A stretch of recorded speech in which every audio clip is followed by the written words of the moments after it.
जब इस तरह की फिल्में बनाते हैं तो एक प्रेशर रहता है कि फैक्ट्स सही तरह से लोगों तक पहुंचने चाहिए। तो पहले जानना चाहूँगा कि क्या क्या रिसर्च लगी फिल्म को लेकर, उस बारे में हमें बताइए, और थोड़ा सा अगर फिल्म के क्राफ्ट के बारे में हमारी ऑडियंस से शेयर करना चाहिए। और जहाँ पर रिसर्च की बात है तो ये रिसर्च हमारा 2 साल पुराना रहा है। 2 साल रिसर्च, और इस लेवल पर रिसर्च रहा है कि वो पिज्ज़ा खाते हुए बैठ के एसी हॉल में नहीं रहा है।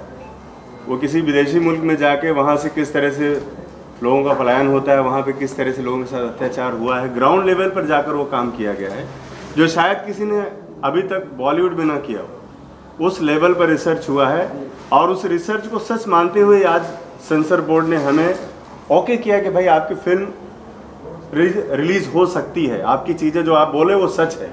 तो उस ग्राउंड लेवल पर 2 साल तक काम करने के बाद फिर उससे भी ज़्यादा मेहनत हुई हमारी शूटिंग पर, क्योंकि जो चीज़ें धरातल पे हमने देखी थी उसको एज इट इज़ पर्दे पर उतारना भी हमारे लिए बहुत एक चैलेंज का काम था, एक बहुत मुश्किल काम था, जो हमने सबके सहयोग से, मेरी पूरी टीम ने अच्छा काम किया, उनके सबके सहयोग से हमने काम किया, और आज फिल्म हमारी रिलीज़ के लिए तैयार हो रही है। इसमें दोनों चीज़ें हमारे लिए मैटर करती हैं कि हमारा रिसर्च और हमारा ग्राउंड लेवल पर किया हुआ काम। ग्राउंड लेवल पर जो काम हुआ है उसमें भी मुश्किलें कम नहीं थी। जिस तरह से रिसर्च पर बहुत बड़े मुश्किलातें थीं, वैसे ही मुश्किलात ग्राउंड लेवल पर काम करने में भी थी, क्योंकि हमारे पास बहुत ज़्यादा संसाधन नहीं थे। हमारे पास टीम बहुत ज़्यादा थी, जंगल था, शेर थे, बाघ थे, सांप थे। हमारे पास किसी के पास कुछ प्रोटेक्शन देने के लिए कुछ भी नहीं था, लेकिन फिर भी हम लोगों ने एक जुनून के तहत, एक आंदोलन के तहत इस फिल्म को बनाया और आज इस मुकाम पर यहाँ तक लेकर आए हैं, ताकि लोग इसको देखें, दुनिया देखे, और हमारे जो इंसानियत, जो मानवता के खिलाफ जो काम हो रहा है उसके खिलाफ एक माहौल बने, और हम सब लोग इंसान बनकर एक जिंदा, जैसे इंसान रहते हैं हम उस तरह से सब लोग रहें। ये चाहे बंगाल में हो रहा हो, चाहे यूपी में हो, चाहे कश्मीर में हो। हम किसी पर्टिकुलर किसी स्टेट की बात नहीं करते हैं, किसी राजनीति की बात नहीं करते हैं। हमारा जो नज़रिया है फिल्म बनाने का वो बेसिक फैक्ट है। ये कोई प्रोपेगेंडा नहीं है कि आपने प्रोपेगेंडा फिल्म बना दी। अगर इसको प्रोपेगेंडा फिल्म बोलते हैं, सच बोलने वाली फिल्मों को, तो मुझे लगता है सारी फिल्में ऐसी ही बननी चाहिए, प्रोपेगेंडा फिल्में ही बननी चाहिए, क्योंकि हम सच बोल रहे हैं। हमने बंगाल की उस दर्द को सिर्फ 1% दिखाने की कोशिश कर पाए हैं, क्योंकि 100% किसी फिल्मकार की हैसियत नहीं कि उस फिल्म को, उस दर्द को समेट सके जो आज 80 सालों से वहाँ पर हो रहा है। आज़ादी के पहले से लेकर अभी तक जो चीज़ें बंगाल जो दर्द झेल रहा है, पंजाब से भी ज़्यादा दर्द बंगाल ने झेला है। और पंजाब में तो आज बहुत स्टेबिलिटी हो गई है, लेकिन बंगाल आज भी हमारा बहुत डिस्टर्ब है। क्यों है? क्योंकि वहाँ पर सिर्फ वोट बैंक की राजनीति है। वोट बैंक के लिए वहाँ पर कुछ भी किया जा रहा है।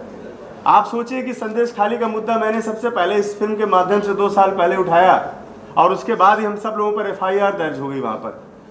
उस वक्त मीडिया ने बोला ये प्रोपेगेंडा है, आपने कैसे कह दिया। जब वही चीज़ निकल कर आज सामने आई आप लोगों के सामने, पूरी दुनिया ने देखा, पूरी दुनिया थूक रही है, सब कुछ कर रही है, लेकिन वही मुद्दा मैंने फिल्म के माध्यम से जब उठाया था, उस वक्त सरकार ने हम सबको जेल में डालने की कोशिश की, और आज भी हम लोग उस चीज़ से जूझ रहे हैं। लीगल मामलों में आज भी हमारी फिल्म जूझ रही है, लेकिन फिर भी सेंसर बोर्ड और इनकी सबकी दया रहेगी तो अगले महीने तक हम लोग फिल्म को रिलीज़ करने की स्थिति में आ पाएंगे। लेकिन सेंसर बोर्ड की नीयति अच्छी नहीं लग रही है मुझे, जिसमें बैठे हुए वामपंथी लोग अभी भी हैं जो इस फिल्म को रोकने की कोशिश कर रहे हैं, जिसकी वजह से आप लोग यहाँ पर हम लोग मौजूद हुए। आज 3 महीने से हमारी फिल्म सेंसर बोर्ड में जमा होने के बाद, सारे कट जमा करने के बाद भी सेंसर बोर्ड के सर्टिफिकेट का इंतजार कर रही है। अब आप बताइए कौन सा कानून है, ये कौन सा लॉ है जो आप सब कुछ सबमिट करने के बाद भी हमें सर्टिफिकेट नहीं दे रहे हो, और रीजन भी नहीं बता रहे हो कि हम किस वजह से आपकी फिल्म को सर्टिफिकेट नहीं दे रहे। ये क्या तरीका है आपका? लाखों करोड़ों रुपए का पैसा लगा हुआ है, मान सम्मान इज्जत लगी हुई है सब लोगों की, करोड़ों रुपए खर्च हुआ है। इसका जवाबदार कौन है? कौन सेंसर बोर्ड इसका जवाबदार है? कौन लेगा इसकी जवाबदेही जब हमारी फिल्म सही समय पर रिलीज नहीं हो पा रही? आज हम 3 महीने लेट हो चुके हैं इस फिल्म को लेकर के। आज हम यहाँ पर मौजूद हैं तो ये दर्द है। एक देश के लिए, हम समाज के लिए काम कर रहे हैं। उस समाज के काम में अगर हमारे साथ इस तरह से मिसबिहेव हो रहा है, हम सही समय पर नहीं आ पा रहे, हमारी चीज़ें सही समय पर नहीं आ रही, इसका दोषी कौन है? क्या हमारे पैसों की भरपाई करेगा सेंसर बोर्ड? क्या ये आप लोग बताइए मुझे। आज इस मुद्दे से हम लोग यहाँ पर बैठे, सेंसर बोर्ड ने सर्टिफिकेट कोई रीजन नहीं बता रहे हैं। वो लोग बोले सब ठीक है, हमारे यहाँ जमा है। अरे जमा है तो दो, सर्टिफिकेट दो। हम 1.5 महीने से चिल्ला रहे हैं कि हमें सर्टिफिकेट दो भैया, फिल्म रिलीज करनी है। बाद में हमारे पास जब कोई नहीं बचेगा तो हम कहाँ से फिल्म को लेकर के आएंगे मार्केट में? जाहिर सी बात, इसके पीछे पाकिस्तान और सारे लोग काम कर रहे हैं जो हमारे फिल्म के अगेंस्ट में है, जो हमारे देश के अगेंस्ट में है, जो मानवता के अगेंस्ट में है। इंसानियत के लिए हमने अगर फिल्म बनाई है, अगर इसके अगेंस्ट में कोई जा रहा है तो जाहिर सी बात है कि वो हमारे देश के खिलाफ है, वो चाहे सेंसर बोर्ड ही क्यों ना हो। आज सरकार इतना अच्छा काम कर रही है, लेकिन सरकार को भी जरूरत है कि ऐसे लोगों को चिन्हित करने के लिए कि जो राष्ट्रवादी फिल्मों को, जो सच बोलने का मादा उठाएं, आज 70 सालों के बाद ऐसी फिल्मों को बाहर आने के लिए कौन रोक रहा है? कौन ऐसी ताकत है जो रोक रही है? उस पर भी ध्यान देने की जरूरत है, और वही आवाज उठाने के लिए आज हम सारे लोग यहाँ पर इकट्ठा हुए। आपने शुरुआत की ना कि कैसे आपने रिसर्च किया। जी हाँ, जैसे आप रिसर्च करते हैं कोई इशू नहीं। कॉन्फ्रेंस की शुरुआत की हाँ जी, रिसर्च इस विषय पे जी। जैसे आप रिसर्च शब्द का इस्तेमाल करते हैं तो जाहिर है आपके रिसर्च में जो भी कुछ एक फाइंडिंग होगी, कुछ डेटा होगा, उसके बारे में आप बता सकते हैं कि आपके रिसर्च में क्या फाइंडिंग है, क्या डेटा है? देखिए, जो फाइंडिंग और डेटा हमारे पास रिसर्च का था वो हमने सब सेंसर बोर्ड के सामने रखा। सेंसर बोर्ड ने उसको एक्सेप्ट किया, उसकी कमेटी ने पहले रिजेक्ट किया, दूसरी बार फिर से कमेटी बैठी तो उन्होंने एक्सेप्ट किया कि हाँ, आप जो बोल रहे हो वो सच है, क्योंकि वो मैं जानना चाहता हूँ कि सेंसर CPFC तो बाद में आता है। हाँ जी, आपने जो रिसर्च किया उसके रिसर्च के अनुसार क्या कंक्लूजन हुआ, क्या इशू है, उस पर कुछ डेटा है? देखिए, मेरा मकसद फिल्म को बनाना था, उस आवाज़ को उठाना था जो विदेशों में बहुत कम लोग, चंद लोग जो दूसरे धर्मों के बचे हुए हैं, उनके साथ जो अत्याचार हो रहा है, मुझे उस आवाज़ को उठाना था। वो चाहे पाकिस्तान हो, चाहे बांग्लादेश हो, चाहे अफगानिस्तान हो, जहाँ पर माइनॉरिटी, जहाँ पर 24% 22% लोग रहते थे, वहाँ पर 1-2% लोग बचे हैं खाली, बाकी 22% कहाँ गए? ये हमारी फिल्म की कहानी है, ये हमारी फिल्म का थॉट ही है कि 22% लोग कहाँ गए। फॉरेन कंट्रीज का है, वहाँ तो डेटा अवेलेबल है। हाँ जी, तो हर न्यूज़ में आता है। जी बिल्कुल। जरूरी डेटा सर आपके पास यहाँ पर, सर डेटा यहाँ पर आपके पास हाई कोर्ट, सुप्रीम कोर्ट में इतना भरा हुआ है, जिस बेस पर मैंने फिल्म को बनाया हुआ है कि ऐसी 2-4 हज़ार फिल्में बन जाएंगी। इतना डेटा, इतना मानवाधिकार के पास इतना डेटा भरा हुआ है। मैंने उन्हीं से रेफरेंस लिया है और ग्राउंड लेवल पर जाकर उन चीज़ों को चेक किया है, तब मैंने फिल्म में उसको रखा है। मैंने विशेष तौर पर मानवाधिकार आयोग और जो हाई कोर्ट, सुप्रीम कोर्ट में सबमिट की गई हुई याचिकाएं हैं, मैंने उनके आधार पर काम किया है और इस फिल्म को मैंने बनाया। सर ऑब्वियसली जो हमारे हिंदू भाई हैं जो नेबरिंग कंट्रीज में हुआ परसिक्यूटेड, जी, उनका तो खैर इट्स अ सैड रियलिटी, लेकिन जो बंगाल में शायद और असम में भी जो ज़्यादा मैं कहूँगा प्रेसिंग इशू रहा है इतने सालों से, वो वही रहा है रोहिंग्या से इलीगल बिल्कुल माइग्रेंट्स का। हाँ बिल्कुल है। तो क्या ये फिल्म उस पर भी टच करती है? बिल्कुल वही है, टच नहीं करती, इन सारी चीज़ों को टच करती है। विदेशों में जो हो रहा है उसको भी टच करती है, और उसके बाद वही जो माइनॉरिटीज़ यहाँ पर आती है उसके साथ क्या हाल हो रहा है, और रोहिंग्या आते तो उनके साथ क्या हाल हो रहा है।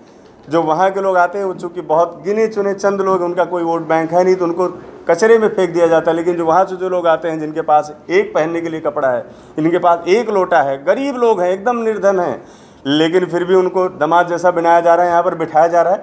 और उसके बाद उनको जब सरकारी सहूलियत मिल जाती है तो वही लोग पूरे देश में क्या करते हैं ये बताने की जरूरत नहीं। आप लोग मीडिया के लोग हैं, सबके पास आंकड़े मौजूद होंगे। चुनाव से पहले इस फिल्म को लेकर आप आए हो और रिलीज की बात कर रहे हो, जी। अगर सेंसर बोर्ड की तरफ से इस चुनाव से नहीं मिलता है प्रस्तुति तो क्या करेंगे? चुनाव से क्या मतलब है? क्योंकि ये फिल्म कहीं ना कहीं प्रोपेगेंडा नहीं करती है। चुनाव इसके बाद भी तो होंगे, इस फिल्म के रिलीज के बाद भी तो चुनाव होंगे, तब क्या करोगे आप? उसके बाद इस देश में हमेशा चुनाव होते रहते हैं। अभी तो आधे चुनाव होने वाले हैं, मान लो, मैं कह रहा हूँ इलेक्शन की बात तो इसमें करना ही बेकार है। मैं रेवोल्यूशन की बात कर रहा हूँ सर। जी हाँ जी, उसके अनुसार आप इलेक्शन से कुछ 1 महीना पहले और कुछ शायद एक महीने बाद आप ऐसी फिल्में नहीं दिखा सकते। तो उस हिसाब से मतलब शायद इसलिए मेरे ख्याल से आपको लगता है CBFC भी टेंशन में होगा, क्योंकि वो भी शायद कुछ इलेक्शन कमीशन से कुछ अपडेट चाह रहा है। नहीं तो हमें फिर अप्रूव क्यों किया है? सेंसर बोर्ड ने हमें अप्रूव क्यों किया कि आपकी फिल्म रिलीज के लिए रेडी है? मुझे इसका जवाब चाहिए सेंसर बोर्ड से कि हमें अप्रूव क्यों किया। अगर अप्रूव किया तो मुझे सर्टिफिकेट चाहिए फिर।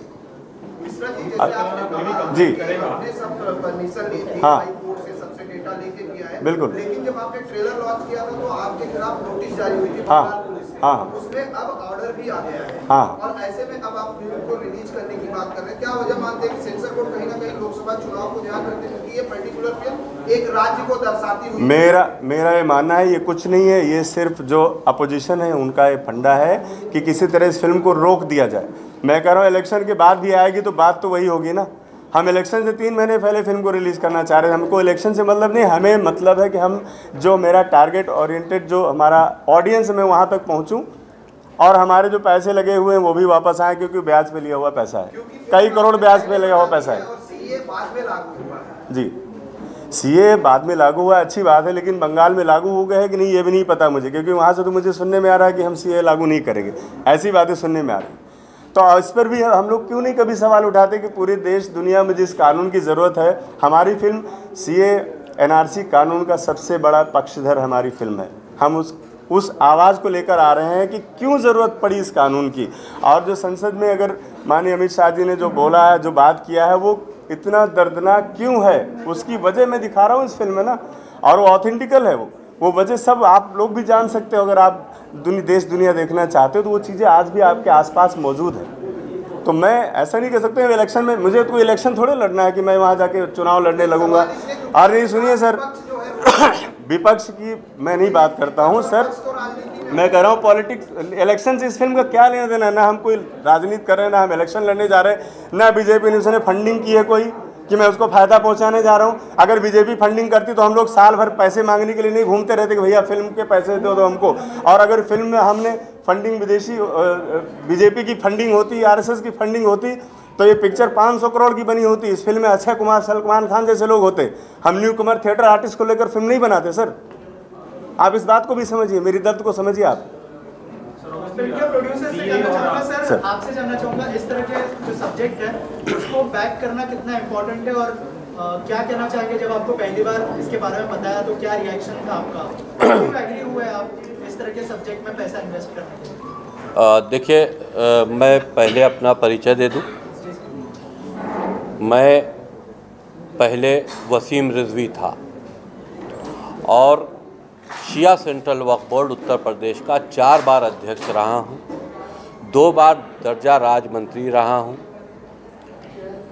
और कुछ स्थितियां ऐसी आई, चाहे वो राम मंदिर का इशू हो, उसमें भी मैं पक्षकार था, और ऐसा टकराव पैदा हुआ जिस धर्म से मैं ताल्लुक़ रखता था, इस्लाम से, तो मुझे इस्लाम से निकाला गया। मैंने सनातन धर्म को इख्तियार किया। अब मैं जितेंद्र नारायण सिंह हूँ। ये इशू जो है ये हमारी film the diary of West Bengal का है, और इस इशू को हम उससे नहीं जोड़ना चाहते, वो दुनिया जानती है।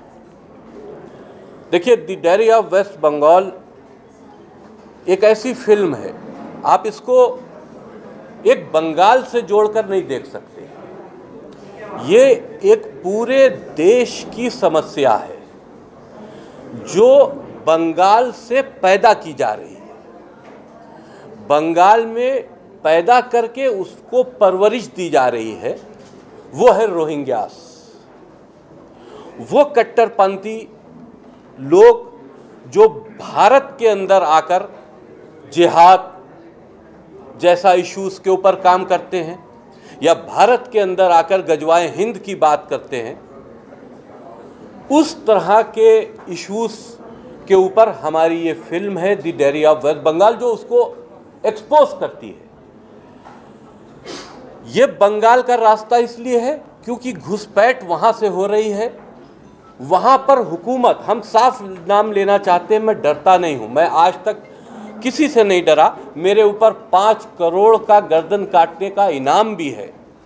वो इसी बात पर है कि मैंने जिस धर्म में मैं था, मैंने उस धर्म को आगे रिफॉर्म करने की बात कही थी कि हमारे बच्चों का फ्यूचर इस कट्टरपंथी मानसिकता में नहीं है, इसको रिफॉर्म करो, नई चीज़ें लाओ जिससे हमारे बच्चों का भविष्य बने, ना कि हम उन पे दाढ़ी और टोपी रख कर उनको एक कट्टरपंथी मानसिकता का व्यक्ति बना दे जो जिहाद के लिए लड़े। देश के लिए लड़ने की बात अगर पड़ती है तो देश के लिए लड़ने के लिए सामने आओ। जिहाद क्या होता है? पूरी दुनिया जिहाद जैसे बीमारी से ग्रस्त है। ये एक प्रॉब्लम है। लेकिन जब इस फिल्म को हम बना रहे थे तो हमने इस पर रिसर्च की।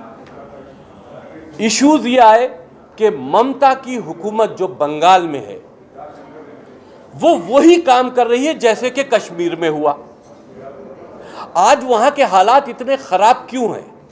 रोहिंग्याज वहां आते हैं, वो एक आबादी बनाकर रहते हैं, उनको सरकारी सहूलियतें दी जाती हैं, उनके आधार कार्ड, पैन कार्ड, सारी चीज़ें बनाई जाती हैं और उनको इंडियन नेशनलिटी देकर जब वो इस लायक हो जाते हैं कि पूरे देश में मूवमेंट कर पाए तो वो बंगाल छोड़कर पूरे देश की तरफ फैलते हैं।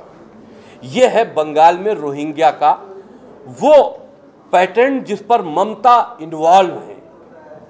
ममता की राजनीति खाली बंगाल में हिंदुओं को नुकसान नहीं पहुंचा रही। बंगाल को बारूद का ढेर उन्होंने हिंदुओं के लिए सिर्फ नहीं बना रखा है, वो देश के लिए खतरा है। ममता जैसी हुकूमत जो रोहिंग्यास के रहमो करम पर चल रही है, जो विदेशी कट्टरपंथी इस्लामिक संगठनों के पॉलिसी को अडॉप्ट किए हुए है, ये उनकी वो राजनीति खाली बंगाल के लिए नहीं है, देश के लिए है। हमने इस फिल्म के माध्यम से वो सवाल पैदा किया है जिसको आम प्रोड्यूसर, आम डायरेक्टर या आम कलाकार करने को तैयार भी नहीं होता। हमारे कलाकारों ने जिन्होंने इसमें एक्ट किया है उन्हीं ने भी हिम्मत का काम किया है, क्योंकि जब भी हम किसी से बात करते थे, स्टोरी बताते थे, लोग डर जाते थे। नहीं, क्यों? ममता से इतनी एक डर का माहौल क्यों है? हमने सिर्फ नाम एक्सपोज किया था कि हम डायरी ऑफ वेस्ट बंगाल बना रहे हैं तो हमारे ऊपर, हमारे डायरेक्टर साहब के ऊपर एफआईआर हो गई। हम किसी एफआईआर से नहीं डरते, न मौत से डरते हैं, इस तरह के फतवों से भी नहीं डरते जो फतवा हमको मिला। हम दिल्ली, बॉम्बे में सेंसर करा रहे थे, तब हमारी मेल पर एक फतवा आया। उस फतवे में वो फतवा था जामिया दारुल उलूम कराची पाकिस्तान का। उस फतवे में मुझको मारने की धमकी दी गई, जिसमें कहा गया कि तुम्हारे सर काटने का फतवा पहले ही जारी किया जा चुका है, जो तुम्हारे जिंदा रहते तक वो बाकी रहने वाला है। ये मुझे धमकाया गया। फिर ये कहा गया कि जो ये फिल्म है the diary of West Bengal, ये ममता जैसी अच्छी हुकूमतों को बदनाम करने के लिए। बड़ा सोचने की बात यह है कि ममता जैसी अच्छी हुकूमत जिसको पाकिस्तान से आए फतवे में मोहर दी जा रही है, प्रूव किया जा रहा है कि वो अच्छी हुकूमत है, तो अगर ममता पाकिस्तान के लिए अच्छी है तो जरूर इस देश के लिए खतरा है, हिंदुओं के लिए खतरा है। और वो हो रहा है, वो हो रहा है। वहां पर हिंदू मारे जाते हैं तो उसकी खबर भी नहीं छपती, क्योंकि हर चीज ममता के कंट्रोल में है, वहां की खबरें बाहर नहीं जाती। तो उस फतवे में यह भी लिखा है कि तुम को चेतावनी दी जाती है कि तुम इस फिल्म को रिलीज ना करो, इसमें जो भी तुम्हारा खर्च आया है वो खर्चा रिलीज ना करने के ऐलान के बाद तुमको मिल जाएगा, और तुम इस फिल्म को रिलीज करते हो तो चेतावनी है तुम बड़े नुकसान में जाओगे। तो अब मारने की तो बात खत्म हो गई, मार तो वो दे नहीं चाहते, पूरा मुस्लिम वर्ल्ड मुझे मारना चाहता है, मेरी हत्या करना चाहता है, तो उससे मैं डरता नहीं, जितनी सांसें हैं उतनी मुझे जीनी। तो अब इस फतवे को हम क्या माने? हमको डराने के लिए, इस फिल्म को रोकने में लालच देने के लिए? वैसे मैंने इस फतवे के खिलाफ उत्तर प्रदेश की जो पुलिस विभाग है उससे शिकायत भी दर्ज करा दी है और इस पर कार्रवाई की मांग की है कि ये फतवा मेरी मेल पे आया है। तो इस तरह के फतवों से हम डरने वाले नहीं, लेकिन फतवों से डर लगता है। ये फतवा हो सकता है कि सेंसर बोर्ड को भी आया हो सकता है कि आज हमारी फिल्म का अप्रूवल दे चुके हैं, स्क्रीनिंग के बाद फिल्म का अप्रूवल दे चुके हैं, लेकिन सर्टिफिकेट रोके हुए हैं। उसकी वजह क्या है ये अभी मुझे मालूम नहीं, ना उन्होंने लिखित तौर पर ये सर्टिफिकेट देने की बात बताई है कि हम क्यों रोके हुए हैं, लेकिन उनके नियम के अनुसार सर्टिफिकेट उनको मैंने 27/12/2023 में एप्लीकेशन मूव की थी और हमारा अप्रूवल नोटिफिकेशन इलेक्शन के आने से पहले ही वो दे चुके थे। तो सर्टिफिकेट क्यों नहीं दे रहे हैं ये उनको बताना हमको लिखित तौर पर चाहिए। अगर वो कंसीडर कर रहे हैं कोड ऑफ कंडक्ट को तो वो भी हमें इन्फॉर्म करना चाहिए। और अगर आपने हमको सर्टिफिकेट दे दिया, अप्रूव कर दिया है, तो फिर आपने कौन सी ऐसी चीज अप्रूव कर दी है जिसको दिखाने के लिए आप समझते हैं कि शांति व्यवस्था भंग हो जाएगी। और वही हालात पहले भी हैं, वही हालात बाद में भी हैं। और अगर आप चाहते हैं कि हम इस फिल्म को रिलीज करें तो आप रोके क्यों हैं? हो सकता है, देखिए हम लोग छोटे प्रोड्यूसर हैं, कम दायरे में काम करते हैं, हम पे इल्जाम जरूर लगेंगे कि ये भाजपा का प्रोपोगंडा है। भाजपा का प्रोपोगंडा होता तो भाजपा से फंडिंग भी होती और हम किसी बड़े एक्टर को लेकर इस फिल्म को बना रहे होते। हमने मंझे हुए एक्टर जरूर लिए हैं जो किफ़ायती पैसों में मेरे साथ काम करने आए हैं। वो मंझे हुए एक्टर हैं जो बड़े एक्टर से भी अच्छी एक्टिंग करना जानते हैं। उन्हीं ने इसमें अपना जो रोल है वो अदा किया है।